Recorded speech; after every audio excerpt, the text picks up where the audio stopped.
এখানে একটা জামবাটি নিয়ে নিয়েছি এবং দুটো ডিম নিয়ে নিয়েছি। ডিম দুটো প্রথমে ফাটিয়ে নিচ্ছি।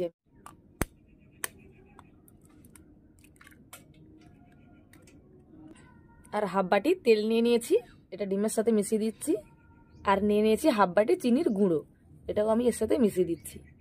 এবার এগুলোকে একসাথে খুব ভালোভাবে আমি ফেটিয়ে নিচ্ছি। এটা আমি খুব ভালোভাবে গুলিয়ে নিয়েছি। এইবার নিয়ে নিচ্ছি একটা ছাঁকনি এবং তাতে নিয়ে নিচ্ছি একই বাটির মাপ করে 1 বাটি ময়দা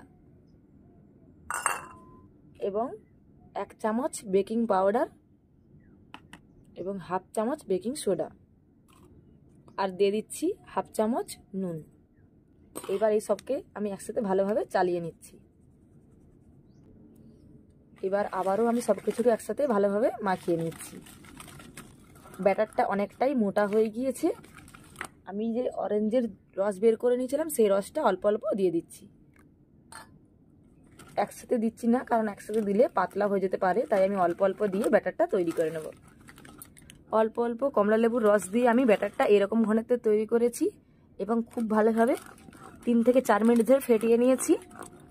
এইবার আমি দিয়ে দিচ্ছি টুটি ফুটি। যেহেতু বড়দিনের জন্য স্পেশাল, তাই জন্য আমি এখানে টুটি ফুটি অ্যাড করছি।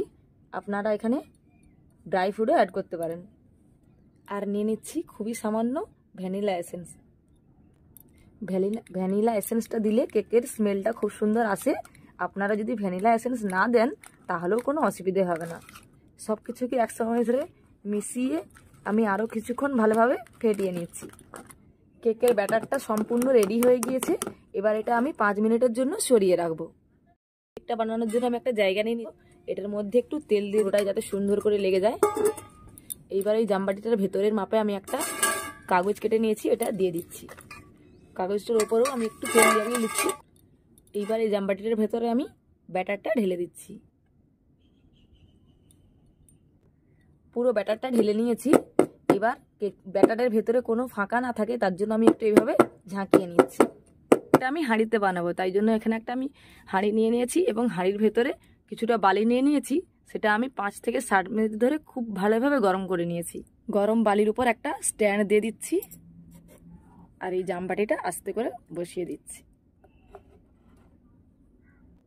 একটা চাপা দিয়ে দিলাম এবং কেকটা হতে 30 থেকে 35 মিনিট সময় লাগবে, তাই ফিরে আসছি 30 মিনিট পর। ফিরে আসলাম 40 মিনিট পর। 30 মিনিট পর আমি একবার খুলে দেখেছিলাম, তখন কাঠিতে লেগে যাচ্ছিল, তাই আমি আবার লাগিয়ে দিয়েছি। ওই ভিডিওটা আপনাদের দেখাতে পাচ্ছি না। আমি 40 মিনিট পর আবারও একবার দেখে নিচ্ছি কাঠি দিয়ে। এই দেখুন কাঠির গায়ে কিচ্ছুই লাগেনি, তার মানে কেকটা আমার হয়ে গেছে। এবার আমি কেকটা নামিয়ে ঠান্ডা করে নিচ্ছি। কেকটা ঠান্ডা করে নিয়েছি। এবার প্রথমে কেকের সাইডগুলো আমি একটা ছুরি দিয়ে এইভাবে একটু দাগ করে নিচ্ছি যাতে কেকটা উঠে যায় তাড়াতাড়ি। এবার এর উপর একটা প্লেট চাপিয়ে দিচ্ছি এবং কেকটা উল্টে নিচ্ছি। এবার হাতের মাথায় একটু ঠুকে দিচ্ছি এবং তুলে নিচ্ছি এটা। এই দেখুন বন্ধুরা, কেকটা কত সুন্দর তৈরি হয়ে গিয়েছে, খুব সুন্দর ফুলেছে এবং একটু ফাটেওনি। কেকটা খুব সুন্দর তৈরি হয়ে গিয়েছে। কেকের কাগজটা তুলে উল্টে দিয়েছি। যেহেতু এটা ক্রিসমাস স্পেশাল কেক, তাই আমি কেকের ওপরটা কেটে ক্রিম দিয়ে ডেকোরেশন করে নেব। একটা ছুরির সাহায্যে কেকের প্রথমে ওপরটা কেটে নিচ্ছি। ওপরটা ছুরি দিয়ে আমার পুরোটাই কাটা হয়ে গিয়েছে। এই দেখুন বন্ধুরা, কেকটা কত সুন্দর হয়েছে, খুব সুন্দর ফুটা ফুটা মতো জালি জালি মতো। আমি কিন্তু কোনো এখানে ফুড কালারে ব্যবহার করিনি, শুধু কমলা লেবুর রস দিয়েছিলাম, তাতেই খুব সুন্দর কালার হয়ে গেছে। এই দেখুন কত সুন্দর নরমও হয়েছে। এবার আমি কেকটা ডেকোরেশন করে নিচ্ছি ক্রিম দিয়ে। কেকটা সাজানোর জন্য আমি এখানে 2 রকম ক্রিম নিয়েছি, চকলেট ক্রিম এবং অরেঞ্জ ক্রিম। কেকটা 2টো লেয়ারে বানাবো, তাই আমি আরেকটা লেয়ার কেটে নিচ্ছি মাঝখান থেকে। এই দেখুন বন্ধুরা, 2টো লেয়ার করে নিয়েছি। এবার এই প্রথমের ওপরের লেয়ারটাতে আমি একটু সুগার সিরাপ দিয়ে দিচ্ছি। এখানে সুগার সিরাপ নিয়েছি, এটা লাগিয়ে দিচ্ছি যাতে ক্রিমটা না সরে যায়। এইবার দিয়ে দিচ্ছি চকলেট ক্রিম। এটা ছুরির সাহায্যে সমান করে করে নিচ্ছি। চকলেট ক্রিমটা সুন্দর করে লাগিয়ে নিয়েছি।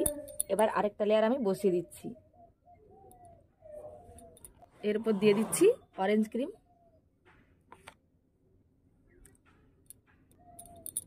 এটাকেও সুন্দর করে সাজিয়ে দিচ্ছি। আমি এগুলোকেও সুন্দর করে লাগিয়ে নিচ্ছি। এই দেখুন 4-5টা অরেঞ্জ ক্লিপ সুন্দর করে লাগিয়ে নিয়েছি। এবার আমি এটা আরও সুন্দর করে সাজানোর জন্য একটা নজলের মধ্যে চকলেট ক্রিম নিয়ে নিয়েছি এবং সাইডে সাইডে দিয়ে দিচ্ছি। আর একটা নজলের মধ্যে নিয়ে নিয়েছি অরেঞ্জ ক্রিম। অরেঞ্জ ক্রিমটা দিয়েও আমি এভাবে সুন্দর করে সাজিয়ে নিচ্ছি।